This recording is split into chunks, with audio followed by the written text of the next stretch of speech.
What up, people? I told you I'd be back. But today, I'm going to go over this meeting, and it's really what the difference is between a winner and just that average Joe, right?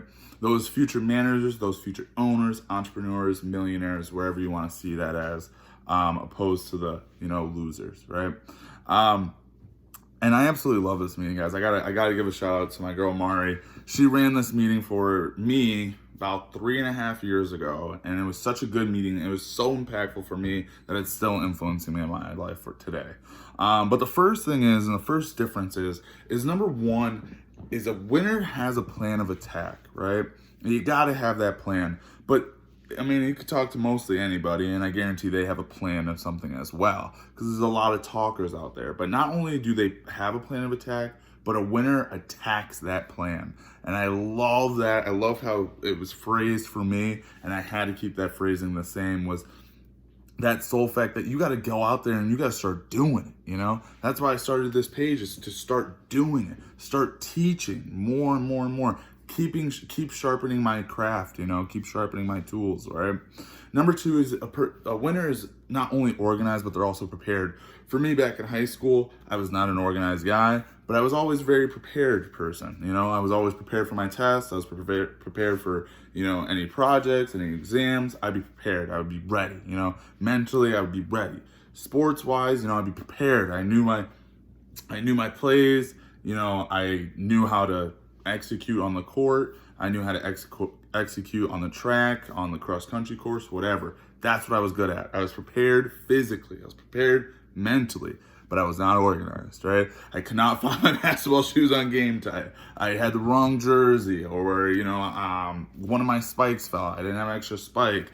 My homework would be a mess. My backpack, my locker looked crazy, right? And I was an A-B student. I never understood why I wasn't an A student. And that was it right there, was I was just not organized, right? Luckily, I went to college though. And what college taught me real quick is how to be organized, right? Now in college, I really got to learn the organization side, but I started slack on my preparation side of things, right? I wouldn't be as prepared for each class, but I'd be organized for each class, right? And then I realized once I got into the workplace, the workforce, I had to be organized and I had to be prepared. I had meetings to go to. I had meetings with clients. I had meetings with, other, people in my business that I was running. And I had to be prepared for that. But not only that, but be organized. I had to understand, all right, what meeting am I running? Where is the meeting? Okay, here's the meeting right here. I'm ready to go. Boom, right? I had to make sure that I was scheduling my days. There's a thing called a winning week, and I'm going to run a separate meeting all about just what a winning week really looks like. But really the basis of it is to make sure that every minute of my day is planned to something. I was realizing, not only on a national level, but globally, all the winners, everybody that was doing it, doing well, doing what I wanted to be doing, I realized they had their days scheduled out, From the minute they wake up to the minute when they were going to bed, they knew when they were waking up and they knew when they were going to bed, because they had it that planned out, And for me, that was something I did not have down, In college, it was like, okay, basketball, class, basketball, chill, And then that was my daily routine. And it was a routine, but it wasn't a schedule where it changed every day. So then this taught me how to actually schedule things out, And not even just in business realm, but also in the personal realm, I learned real quick, okay, I have to set aside time for my fiance. Okay, I have to set aside time for my daughter. Okay, I have to set aside time to talk to some friends just to keep those relationships going, right? I had to set aside time in the business realm also, with meetings, with interviews, with, talking to anybody really, when it came down to actually impacting people, having those times set aside, right? Number three is always having a sharp image, right? That is a key thing, especially because number one, you don't know who's going to be around that day. You don't know who you're going to bump into that day. You don't know what's going to happen, So having a sharp image is key. And for me, that was something that was very hard to do, just because I hated superficial people like that, where they look at someone and they judge them instantly. But then I found out that's just how humans work. That's how it is. Within the first 30 seconds of someone talking to you face to face, they're going to figure out if they want to talk to you or not. On the phone, it's worse. It's 5 seconds. Within the first 5 seconds, they're going to determine whether they want to keep talking to you or not. So making sure that I have that sharp image is a priority now. That's what I'm learning. And the older I get, it is now a priority. If I want to be a president of a company, they can't catch you slipping, right?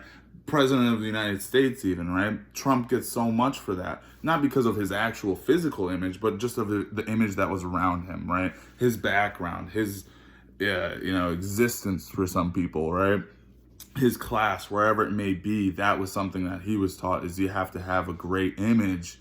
And yeah, he might have, a decent image or what have you, but he didn't make it to presidency for nothing. You know what I mean? I guarantee if you ever see Trump, he would be looking sharp. Same thing with any presidential candidate, hopefully, right? You're not seeing them showing up in pajamas or something, right? Or some raggedy suit, right? You want to make sure you're always looking good, though. And do the best with what you have. You don't have to go out there and buy a $10,000 suit. I'm not saying that at all. But at least having 2 different suits, 3 different ties, and 2 or 3 different shirts, and that's fine, that you can work with that, but just making sure you're always ready for that. Number 4 is you're always early. Oh, this is such a big pet peeve of mine, is running late for something. I need to be early. And the reason why is because it got instilled in me when I was young. My dad used to always tell me, if you're not 30 minutes early, you're late.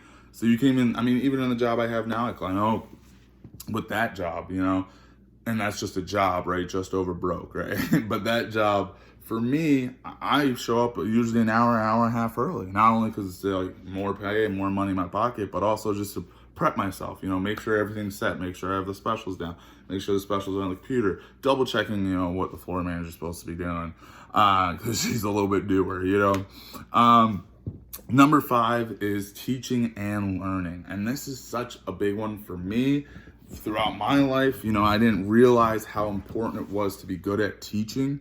I was the oldest sibling in my household, so teaching was kind of again something that I've done from a younger age, but not so in depth. Then I got to move out to Wisconsin. My first job position out there was a teaching position. Excuse me. I was a before and after school teacher, and that was such a good experience for me, especially to build my foundation, especially for my next job, was because I got taught how to teach a group of people, not just a group of people, but also individually, and people with different backgrounds, people with different, standards when it comes to their mental health, and learning actually how to teach these people individually, but also in a group setting too. And that was huge for me, because then my next position was that. And that's what I'm learning is throughout life, that's what it's all about, is just teaching.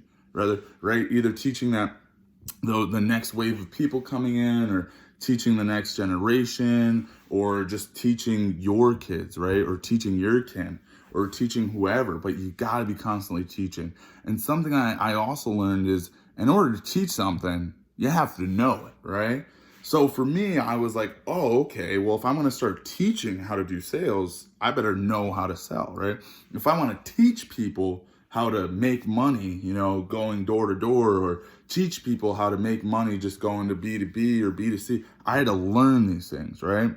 And that was in college, but it was also about going out there and doing it too, Number 6, let me catch that other half too. Not only teaching, but learning, and that's consistent in my life. And I know that's the name of the game, is the faster you learn, the better, right? The more you learn, the better, right? Knowledge is power, and I want to become a powerful man, so I need to have a lot of knowledge, right?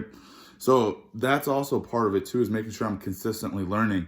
When you get out of college, or when you get out of school in general, it's really hard to constantly be learning, right? Because now it's all on you to go out there and learn something, right? To go out there and seek the knowledge. And that's what it's about, is seeking the knowledge, and it will come. It will come in many different ways. I've now sought out knowledge through mentors, through other people, through people I want to be, through people that I look up to, through family members, through networking ability and my networking skill, and the people the network I've built up through reading books. That's really the big reason why I got back into reading, why I made one of my goals is 5 books, it's because that sole fact that I want that knowledge. I'm hungry for that knowledge. I need to get better. I understand I want to get to that next level. In order to do that, I need to have that knowledge behind me, right? Number 6 is, these are winners or team players. anybody that I would see as a winner in my eyes are team players. These aren't the cocky people that want the green light and they'll do whatever they need to do in order to have that green light, right? This isn't, Designated Survivor or House of Cards, right? Where we're just tearing everybody else down in order to make us seem better. That's not the case, right? That's never what you want to do. I want to build this person up so that they can push me to be better, right? And that's the name of the game. You got to be excited on helping out others, right? Number 7 is understanding also what a long-term investment is. A lot of those average Joe people don't understand what a long-term investment is, right? We have to understand. You have to humble yourself to being okay, I understand I have to eat crap now in order to get to that next step, right? In order to not have to worry about it later on, right? Or vice versa, it could be, okay, let's look at the market, for instance, right? Okay, I can buy this now, and okay, maybe it might go up, in 2 months. Let's say, a year later, it triples in quality. All right, sweet, right? Now, some people would just sell right then and there, right? Okay, boom, let me make a triple my profit. I'm out. They don't understand, though, if I kept that in, that would have went up another 100%. You never know, right? And for those people that don't understand that, those are the people that are looking for those short-term fixes, right? Okay, if I do this, this. But you have to humble yourself. You have to understand, okay, actually, if I actually do go back to college and I graduate, let's say with my master's in teaching, then not only could I do that, but then I could, start advancing, in a higher level education, right? Or I could start advancing in my, next profit margin, who knows? But that's the big thing, is making sure that you understand that I got to be in the trenches right now. I got to be grinding right now if I want to have that luxury life, right? Number 8, teaching people how to think like a manager. Now, this is a big one. This is the name of the game in my last position for sure, is because that's what the job was, right? I want to bring on people, and then I want those people to expand, so then I'm expanding, right?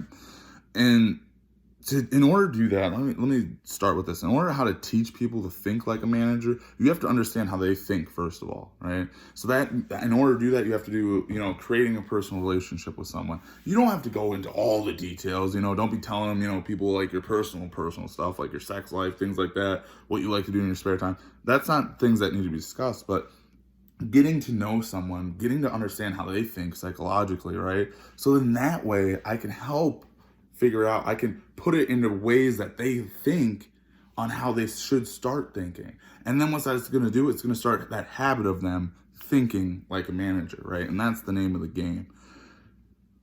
Number 9 here is humble one's confidence, and having a high student mentality. Like I said, I am constantly figuring out ways of how to get better, how can I progress myself, right? And a big way to do that is by having that student mentality, having that thirst for knowledge, right? And going out and actually figuring out those answers, right? It's so simple nowadays. I mean, we have Google, which is awesome, you can literally just Google whatever you want. But honestly, even it being that simple, some people just be like, oh, no, it's okay, I don't need to know. And they'll forget about it, right? That's not what we want to be. We want to be conditioned to looking for that next knowledge, for that answer, right? Number 10 is winners. They're willing to do whatever it takes to make it there.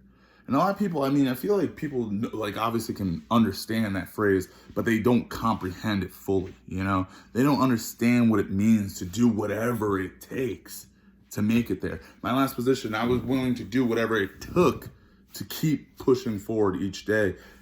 Don't get it wrong, it was a tough job. I'm putting in 80 hours a week, and that sacrifice alone showed that I was willing to do whatever it took.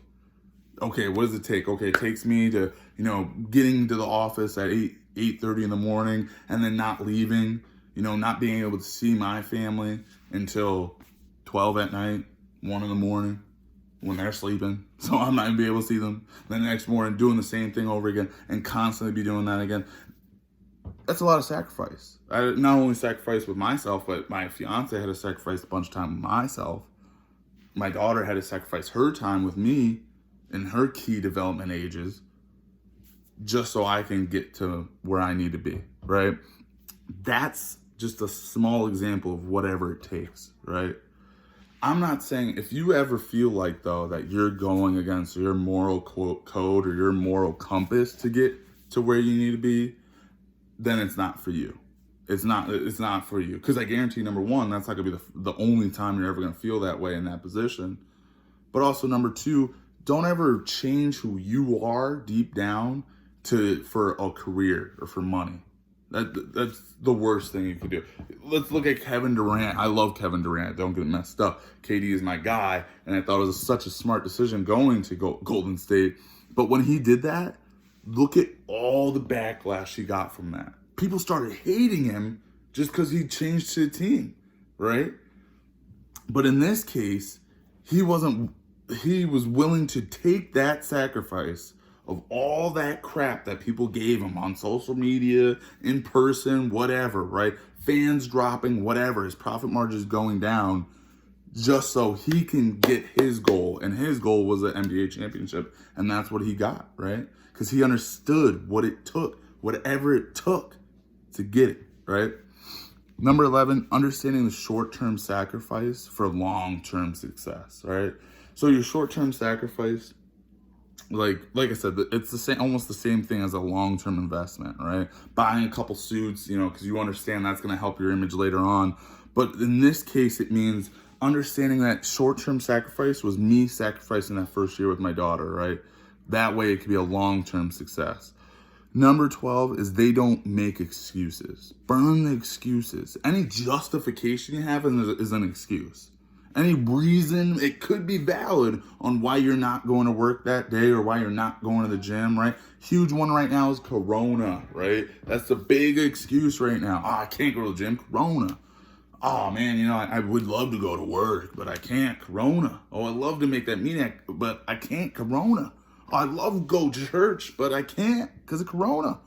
It's an excuse now. Using it as an excuse. Now, don't get me wrong. It's obviously a huge thing. It's a pandemic. We're a national pandemic. Yes, it's a huge thing. But you're also using it as an excuse because maybe you don't want to go to the gym, but you can work out at home. Maybe you don't want to go into a church building, but you can still listen to a preacher every Sunday or every day. You can still have a prayer group set up, right? You can still use that Skype's call, That's why the teachers right now, I commend you guys so much right now. They are doing whatever it takes to make sure that their kids succeed. And that if that means, being a hybrid of, half the time you guys are coming in, half the time, we're going to be viral or maybe even vice versa. Like, okay, now we're all just going to go virtual here. Or maybe it's, okay, we're all going to be in here and now I have to worry about this, right? Because I have 300 kids coming in my room each day or something like that, right? But they aren't making the excuses. They're burning the excuses in order to get to the place that they need to be. Number 13 is everyone makes mistakes, right? Let's be real, right? So winners, yeah, they make mistakes, but they're not going to make the same one twice, and that's the big difference. Number 14 is they understand that tough decisions is the right decision, right? Sometimes it's not going to be the easiest way or the easiest thing to do, but they understand they have to do it. And then they're going to do it, and they're going to attack it, right? And the last thing I'm going to give you guys here is they don't have any holes in their game. Any holes that they had when they first started out or what have you got fixed, right? They found someone to help them advance in that way. Whether that was in a good way or a positive or negative way, they changed it to being a learning lesson, right? And that's why they don't have those holes anymore. But anyway, guys, if you're still with me here, thank you guys for listening. I hope you guys got something out of this. But as far as that goes, I'm signing off, and I'll see you guys next time.